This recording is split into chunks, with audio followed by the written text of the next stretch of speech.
it is quite clear that the gap is widening in between those in power, those oligarchs, and the common people, those that are paying taxes and that are asking for accountability.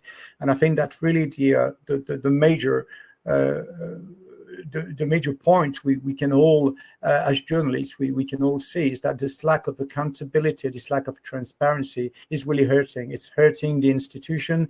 It is really hurting the trust in our institutions, and people more and more are looking for alternatives. And that is the reason why this BRICS Plus now has getting so much traction, around the world. There are countries, lining up to get into these BRICS. And I don't see many countries lining up to be part of NATO, and I don't see any valid reason for them to line up to be a member of NATO. I mean, they try to sell the idea of maybe Japan and other countries outside of Europe to become members of NATO, but this is an agenda. Nobody wants to get dragged into a war on the other side of the world just to please NATO.